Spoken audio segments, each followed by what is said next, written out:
I'd like to tell you about the strangest secret in the world.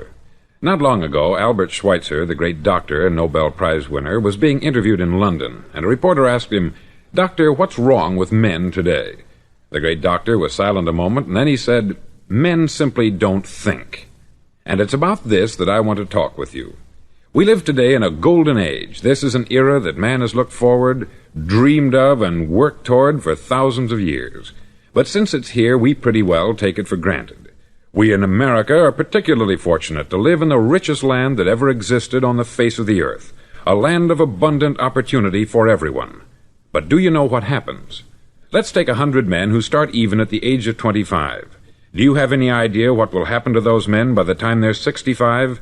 These 100 men who all start even at the age of 25 believe they're going to be successful.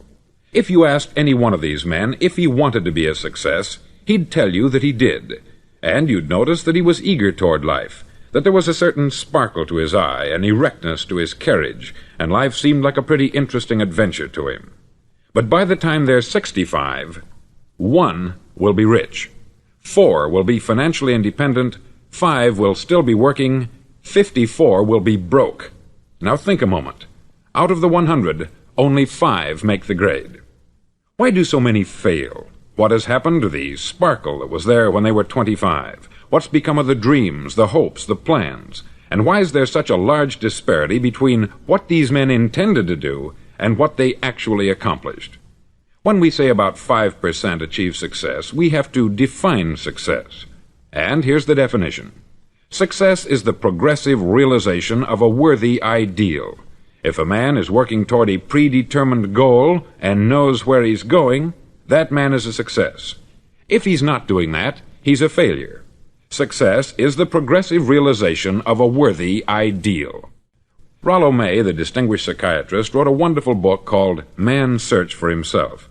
And in this book he says, "The opposite of courage in our society is not cowardice, it is conformity." And there you have the trouble today. It's conformity. People acting like everyone else, without knowing why, without knowing where they're going. Now think of it.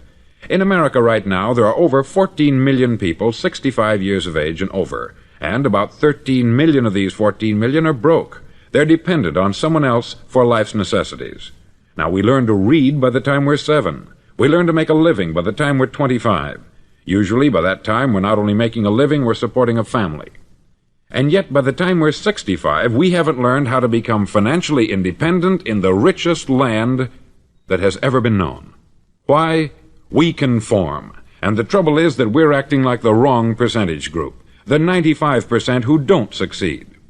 Now, why do these people conform? Well, they don't know, really. These people believe that their lives are shaped by circumstances, by things that happen to them, by exterior forces. They're outer-directed people. A survey was made one time that covered a lot of men, working men, and these men were asked this question: why do you work? Why do you get up in the morning? 19 out of 20 had no idea. If you ask them, they'll say, everyone goes to work in the morning. And that's the reason they do it, because everyone else is doing it. Now let's get back to our definition of success. Who succeeds? The only man who succeeds is the man who is progressively realizing a worthy ideal. He's the man who says, I'm going to become this, and then begins to work toward that goal. I'll tell you who the successful people are. A success is the school teacher who's teaching school because that's what she wanted to do. The success is the woman who's a wife and mother because she wanted to become a wife and mother and is doing a good job of it. The success is the man who runs the corner gas station because that's what he wanted to do. The success is the successful salesman who wants to become a top-notch salesman and grow and build with his organization. A success is anyone who is doing deliberately a predetermined job because that's what he decided to do deliberately. But only 1 out of 20 does that. That's why today there isn't really any competition, unless we make it for ourselves. Instead of competing, all we have to do is create. Now, for 20 years, I looked for the key which would determine what would happen to a human being. Was there a key, I wanted to know, which would make the future a promise that we could foretell to a large extent? Was there a key that would guarantee a person's becoming successful if he only knew about it and knew how to use it? Well, there is such a key, and I've found it. Have you ever wondered why so many men work so hard and honestly without ever achieving anything in particular, and others don't seem to work hard and yet seem to get everything? They have the magic touch. You've heard them say that about someone. Everything he touches turns to gold. And have you ever noticed that a man who becomes successful tends to continue to become successful, and on the other hand, have you noticed how a man who is a failure tends to continue to fail? It's because of goals. Some of us have them, some don't. People with goals succeed because they know where they're going. Now think of a ship leaving a harbor, and think of it with the complete voyage mapped out and planned. The captain and crew know exactly where it's going and how long it will take. It has a definite goal. 9,999 times out of 10,000 it will get to where it started out to get. Now let's take another ship, just like the first, only let's not put a crew on it, or a captain at the helm. Let's give it no aiming point, no goal, no destination. We just start the engines and let it go. I think you'll agree with me that if it gets out of the harbor at all, it will either sink or wind up on some deserted beach a derelict. It can't go any place because it has no destination and no guidance. It's the same with a human being. Take the salesman, for example. There is no other person in the world today with the future of a good salesman. Selling is the world's highest paid profession, if we're good at it, and if we know where we're going. Every company needs top-notch salesmen, and they reward those men. The sky is the limit for them. But how many can you find? Someone once said, the human race is fixed, not to prevent the strong from winning, but to prevent the weak from losing. The American economy today can be likened to a convoy in time of war. The entire economy is slowed down to protect its weakest link, just as the convoy had to go at the speed that would permit its slowest vessel to remain in formation. That's why it's so easy to make a living today. It takes no particular brains or talent to make a living and support a family today, so we have a plateau of so-called security, if that's what a person's looking for. But we do have to decide how high above this plateau we want to aim for. Now let's get back to the strangest secret in the world, the story that I wanted to tell you today. Why do men with goals succeed in life, and men without them fail? Well, let me tell you something which, if you really understand it, will alter your life immediately. If you understand completely what I'm going to tell you from this moment on, your life will never be the same again. You'll suddenly find that good luck just seems to be attracted to you. The things you want just seem to fall in line.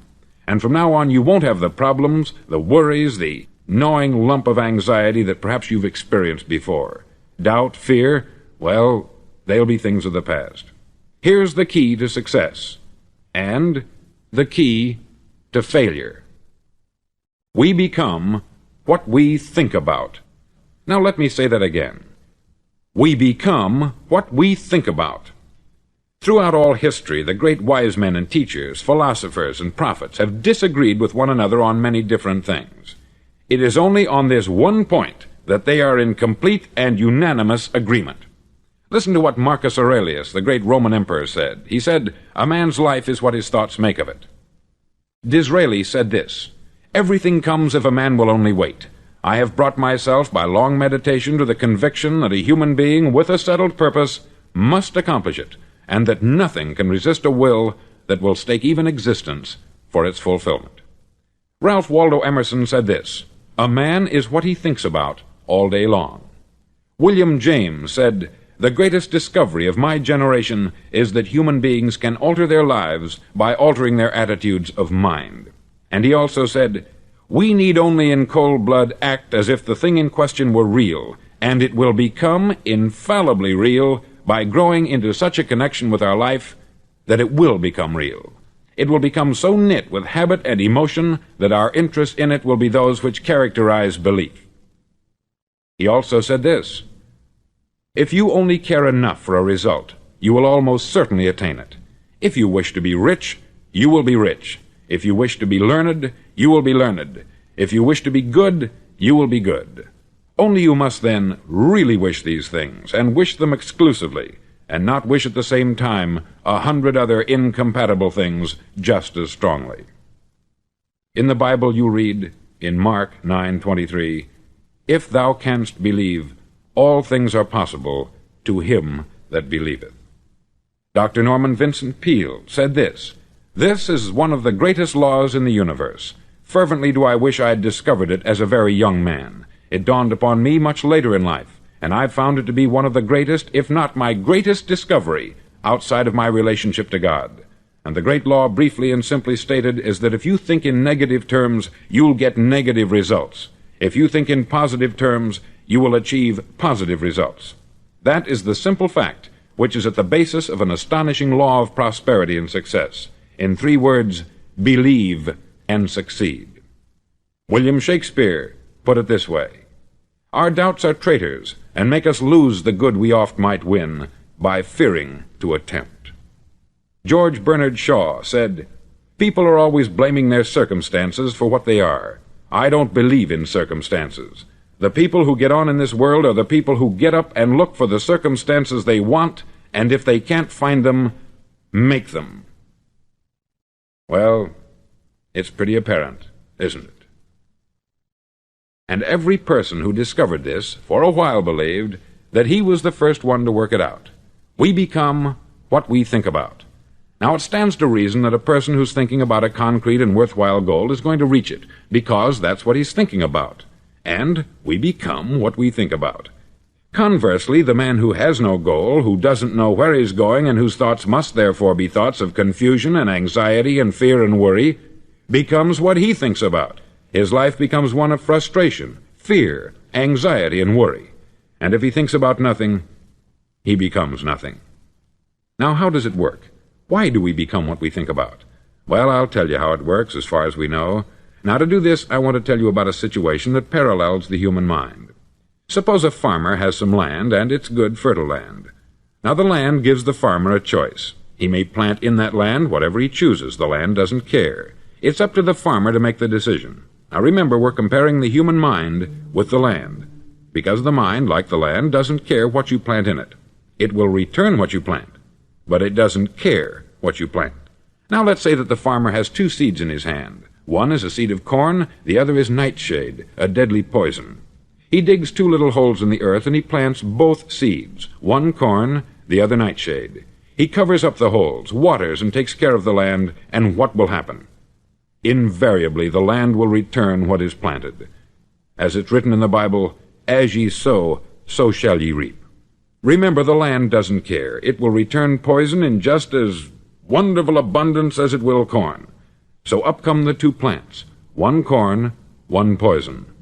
Now, the human mind is far more fertile, far more incredible and mysterious than the land, but it works the same way. It doesn't care what we plant. Success, failure. A concrete, worthwhile goal, or confusion, misunderstanding, fear, anxiety, and so on. But what we plant, it will return to us. You see, the human mind is the last great unexplored continent on the earth. It contains riches beyond our wildest dreams. It will return anything we want to plant.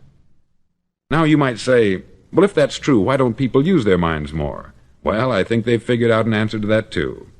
Our mind comes as standard equipment at birth. It's free, and things that are given to us for nothing we place little value on. Things that we pay money for, we value. The paradox is that exactly the reverse is true. Everything that's really worthwhile in life came to us free. Our mind, our soul, our body, our hopes, our dreams, our ambitions, our intelligence, our love of family and children and friends.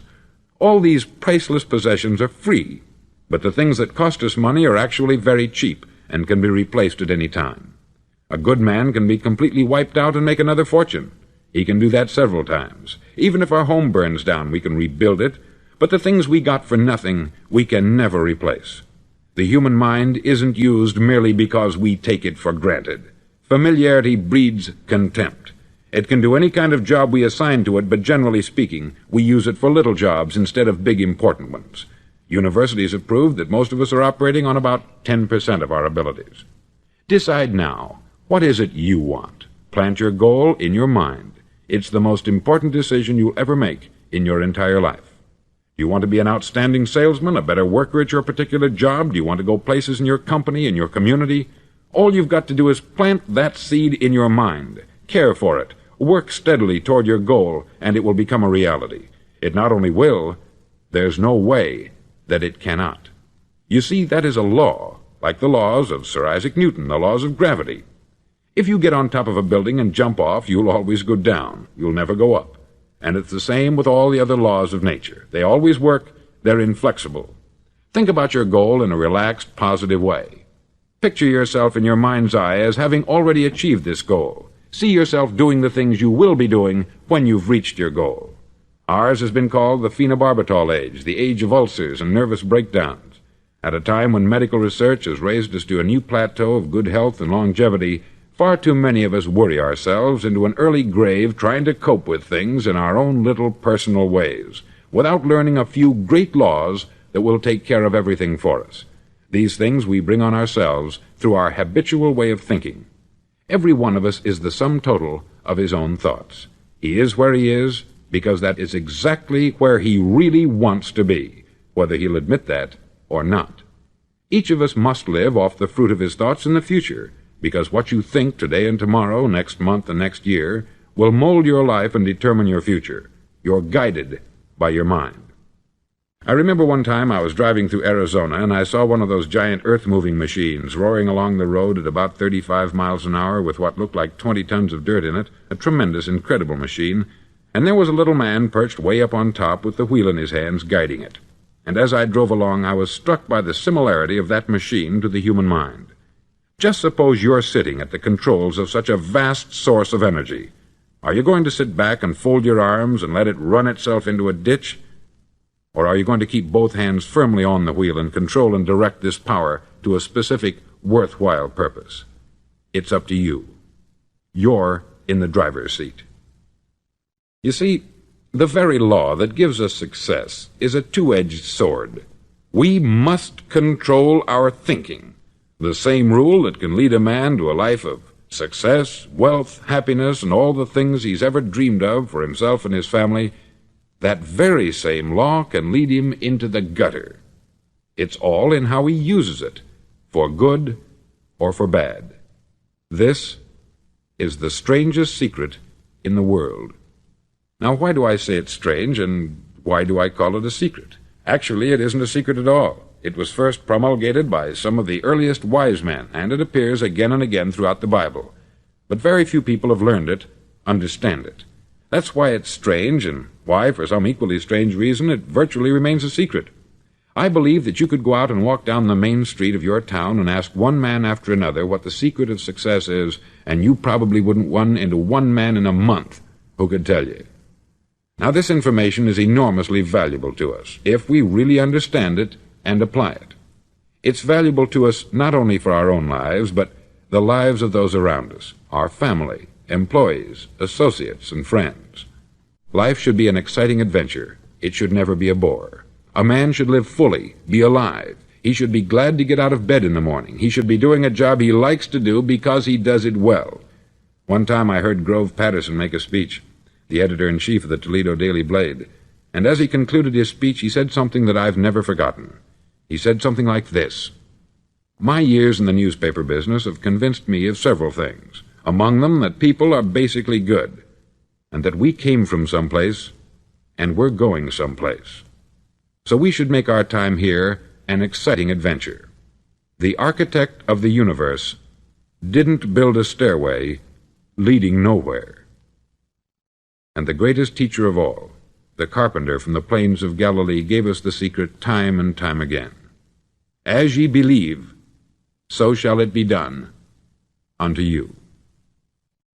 I've explained the strangest secret in the world and how it works. Now I want to explain how you can prove to yourself the enormous returns possible in your own life by putting this secret to a practical test. I want you to make a test that will last 30 days. Now, it isn't going to be easy. If you'll give it a good try, it will completely change your life for the better.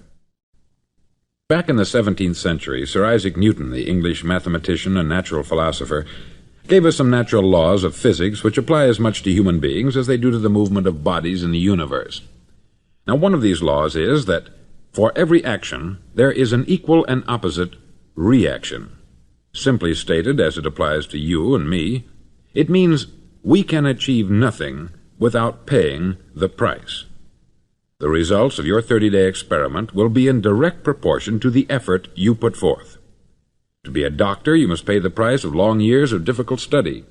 to be successful in selling, and remember that each of us succeeds to the extent of his ability to sell, selling our families on our ideas, selling education in schools, selling our children on the advantages of living the good and honest life, selling our associates and employees on the importance of being exceptional people, to, of course, the profession of selling itself.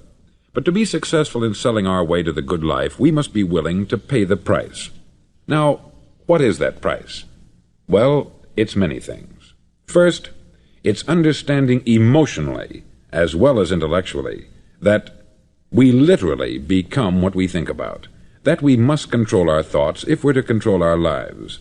It's understanding fully that, as ye sow, so shall ye reap. Secondly, it's cutting away all the fetters from the mind and permitting it to soar as it was divinely designed to do. It's the realization that your limitations are self-imposed, and that the opportunities for you today are enormous beyond belief. It's rising above narrow-minded pettiness and prejudice. Thirdly, to use all your courage to force yourself to think positively on your own problem, to set a definite and clearly defined goal for yourself, to let your marvelous mind think about your goal from all possible angles, to let your imagination speculate freely upon many different possible solutions, to refuse to believe there are any circumstances sufficiently strong to defeat you in the accomplishment of your purpose, to act promptly and decisively when your course is clear, and to keep constantly aware of the fact that you are, at this moment, standing in the middle of your own acre of diamonds, as Russell Conwell used to point out. Fourth, save at least 10% of what you earn. It's also remembering that no matter what your present job, it has enormous possibilities if you're willing to pay the price. Now let's just go over the important points in the price each of us must pay to achieve the wonderful life that can be ours. It is, of course, worth any price. 1. You will become what you think about. 2. Remember the word imagination. Let your mind soar. 3. Courage. Concentrate on your goal every day. 4. Save 10% of what you earn. And action. Ideas are worthless unless we act on them. Now I'll try to outline the 30-day test I want you to make. Now keep in mind that you have nothing to lose by making this test, and everything you could possibly want to gain. There are two things that may be said of everyone. Each of us wants something, and each of us is afraid of something. I want you to write on a card what it is you want more than anything else. It may be more money. Perhaps you'd like to double your income or make a specific amount of money. It may be a beautiful home. It may be success at your job. It may be a particular position in life. It could be a more harmonious family. Each of us wants something. Write down on your card specifically what it is that you want. Make sure it's a single goal and clearly defined. You needn't show it to anyone, but carry it with you so that you can look at it several times a day. Think about it in a cheerful, relaxed, positive way each morning when you get up, and immediately you have something to work for, something to get out of bed for, something to live for. Look at it every chance you get during the day and just before going to bed at night. As you look at it, remember that you must become what you think about, and since you're thinking about your goal, you realize that soon it will be yours. In fact, it's yours really the moment you write it down and begin to think about it. Look at the abundance all around you as you go about your daily business. You have as much right to this abundance as any other living creature. It's yours for the asking. Now we come to the difficult part. Difficult because it means the formation of what is probably a brand new habit, and new habits are not easily formed. Once formed, however, it'll follow you for the rest of your life. Stop thinking about what it is you fear. Each time a fearful or negative thought comes into your consciousness, replace it with a mental picture of your positive and worthwhile goal. There will come times when you will feel like giving up. It's easier for a human being to think negatively than positively. That's why only 5% is successful. You must begin now to place yourself in that group. For 30 days you must take control of your mind. It will think only about what you permit it to think. Each day for this 30-day test, do more than you have to do. In addition to maintaining a cheerful, positive outlook, give of yourself more than you've ever done before. Do this knowing that your returns in life must be in direct proportion to what you give. The moment you decide on a goal to work toward, you're immediately a successful person. You're then in that rare and successful category of people who know where they're going. Out of every 100 people, you belong to the top 5. Don't concern yourself too much with how you're going to achieve your goal. Leave that completely to a power greater than yourself. All you have to do is know where you're going. The answers will come to you of their own accord. Remember these words from the Sermon on the Mount, and remember them well. Keep them constantly before you this month of your test. Ask, and it shall be given you. Seek, and ye shall find. Knock, and it shall be opened unto you. For every one that asketh receiveth, and he that seeketh findeth, and to him that knocketh it shall be opened. It's as marvelous and as simple as that. In fact, it's so simple that in our seemingly complicated world it's difficult for an adult to understand that all he needs is a purpose and faith. For 30 days, do your best. If you're a salesman, go at it as you've never done before, not in hectic fashion, but with the calm, cheerful assurance that time well spent will give you the abundance in return you deserve and want. No matter what your job, do it as you've never done it before for 30 days. And if you've kept your goal before you every day, you'll wonder and marvel at this new life you've found. Dorothea Brand, outstanding editor and writer, discovered it for herself and tells about it in her fine book, Wake Up and Live. Her entire philosophy is reduced to the words, act as though it were impossible to fail. She made her own test with sincerity and faith, and her entire life was changed to one of overwhelming success. Now you make your test for 30 full days. Don't start your test until you've made up your mind to stick with it. You see, by being persistent, you're demonstrating faith. Persistence is simply another word for faith. If you didn't have faith, you would never persist. If you should fail during your first 30 days, by that I mean suddenly find yourself overwhelmed by negative thoughts, you've got to start over again from that point and go 30 more days. Gradually your new habit will form until you find yourself one of that wonderful minority to whom virtually nothing is impossible. Don't forget the card. It's vitally important as you begin this new way of living. On one side of the card, write your goal, whatever it may be. On the other side, write the words we've quoted from the Sermon on the Mount. Ask, and it shall be given you. Seek, and ye shall find. Knock, and it shall be opened unto you. Nothing great was ever accomplished without inspiration.